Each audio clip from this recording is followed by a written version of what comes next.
All right, ladies and gentlemen, Fabs in the house, and welcome back to the channel.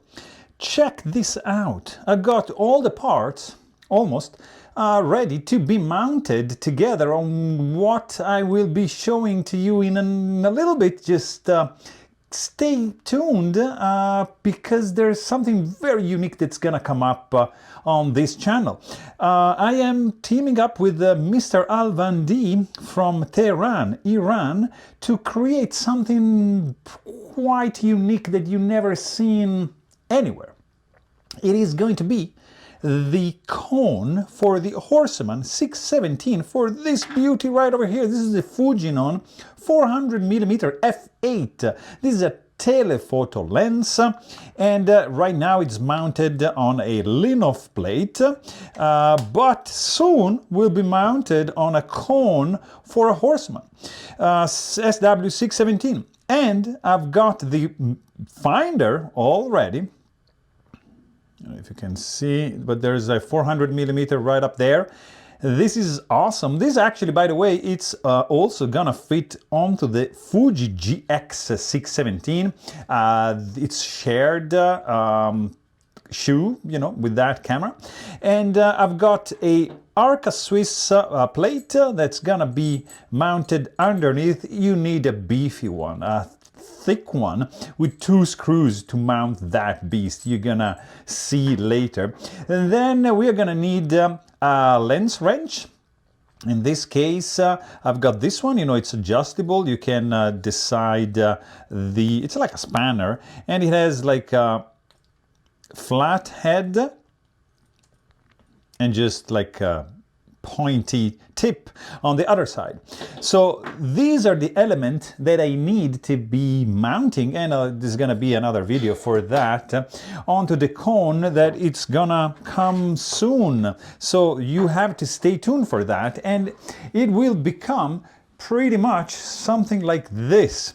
Right now, this is the 250mm from Horseman. This is a Schneider Kreuznach Tele 250mm with the relative finder 250 and my trusty SW617 Professional. So this is probably my favorite camera ever. It is a beast. It is rare. It is expensive. And I was never able to find a 400mm, which is a dream lens on a camera like this. Are you kidding me? 617 format with a 400mm. It's something insane. There is zero, and I say zero, literature on the picture samples online. There's nothing. So nobody ever was ever able to actually buy the 400mm for this camera, and it's very elusive. They made very, very few. It was at the peak of digital surging up and the start of the downfall of analog photography. And this camera here, it was built and produced right in that moment, around 2006. So they probably dropped the production because it was so expensive and nobody bought that. But I'm trying to, it's years I'm trying to find the 400. It never comes up for sale, and I saw it once and it was like, I don't know, 14,000 bucks. So something stupid that I couldn't pull the trigger for that one. So I abandoned the idea, and then I actually thought to team up with Alvandi and create this monster with him. And I'm gonna share the details of the process of the designing and what we went through right now. So check this out. So this is the first design with the lens mounted on the shutter, helicoid. There's a massive tube, cone, spacer, and the back cover over here. And then we decided to also add some lens guards to protect the lens, and also to be a little bit more faithful to the original design with a tube kind of rail, kind of lens guard to protect the front elements, because it's really, really delicate. Then we went through some other modification. Here you see the view from below, but because this thing is going to be very heavy, we decided to opt for a wider base, like so, which is going to be supporting the whole weight of this monster we are creating. These are the other views from the top, from the side, and you see clearly there's two spacers, and the thick guard is gonna serve as a base, and underneath we're gonna mount the Arca Swiss plate that you just saw, so that everything is stored. On the back right over here, there's going to be the camera, of course, to balance the weight, and this is pretty well centered to keep the whole kit balanced. And this is another view from below with the Arca Swiss plate mounted. Front view, Alvandi logo, and this is just the overall view of the final design that we made with screws and everything. Massive spacer going on. Here are some little adjustments. We also increased the helicoid size, so in order to be able to focus with this Tele much closer than the original one that was provided with the Horseman SW617 cone. That, if I'm not mistaken, had a closer focusing distance of 20 meters, which is not really practical for people. They gotta be very far from you, so hopefully this is gonna work and we're gonna be able to focus down to 3 meters. That is the hope. When it's gonna be mounted, we are gonna be able to check the closest focusing distance, and I'm super excited. If it's, below 8 meters, I'll be very, very happy. We extended the length. You're gonna see in a second, this is the film plane, and this is just the lens back cover, the lens cap, let's call it that way. So this is the helicoid extended, and you can see the 8 meter mark is right over here, and there's an arrow that points the 5 meter mark right over there, which means that this guy is turning more than 360 degrees. So it's insane. It's going to be a very long turn for the helicoid. And right up here we have like focusing distance is right here, and then the depth of field scale, which should be accurate. This is referred to a 360 millimeter, so probably it's going to be very, very similar, a little bit narrower than this, so hopefully it's gonna work out.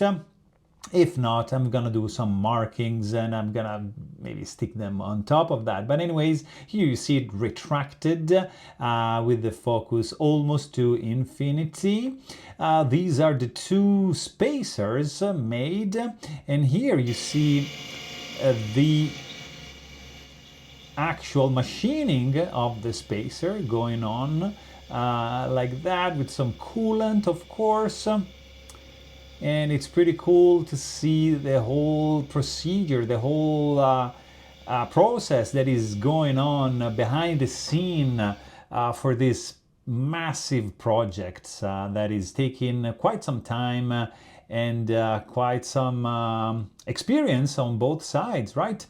This is the machining of the front element protector, so the lens guard that is gonna surround the front element of the Fujinon 400 millimeter. And right next to that we can see some other machining process going on, and this is the final piece of the front lens element with the Alvandi logo right there. This is the billet of aluminum that is going to become the cone. So there's an initial hole drilled, and then the hollowing from the back of the cone. And here you can see the rough surface of the inside of the cone completely milled out. This is the outside of the cone being slowly machined.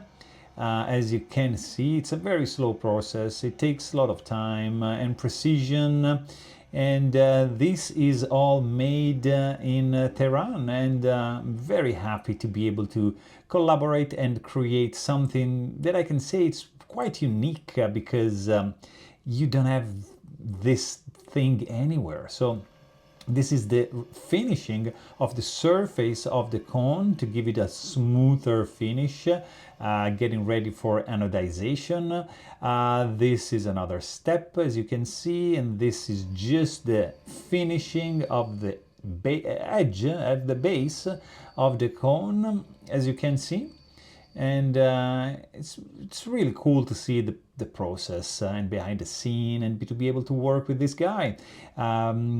This is the cone finished right over there. This is just another step. And here you see how it looks. This is the spacer held together in place. And this is the spacer finished from one side and from the other side. This is going to be the side, I believe, that's going to go to the camera. This is the machining of the lens cap from the back lens cap, which is going to be able to protect the whole piece. And this is just another sequence from the process for the pretty thick cap, I would say. Originally, Horseman used to do plastic, flimsy back like protector cap, lens rear cap, that didn't really work well. It was just falling off all the time. I have one of those, but these are aluminum and they screw in into the actual cone, in the actual spacer, let's say. So very, very sturdy. So here you see the three pieces: the helicoid, the spacer, the lens guard, and the lens rear cap. All nice and done. And here it is, the assembled cone with the helicoid, spacers, and finally lens guard and lens back, all put together with these knurled brass screws that are gonna just go in and screw in into the camera. So this is the beginning of something epic, I would say. It is not here yet, so this is the part one of the video. I'm gonna make a video showing you how to assemble something like this. It's gonna be very exciting, at least for me. I'm just really excited, like a little kid. I cannot wait to put this thing together. It is a dream that is coming true, to be able to shoot 617 pictures with a 400mm Fujinon T lens. This is the second version, the EBC, with the EBC improved coating. So I'm really, really excited to see this come to life. So I really hope you guys enjoy this video. Thanks for watching and stay tuned for part 2.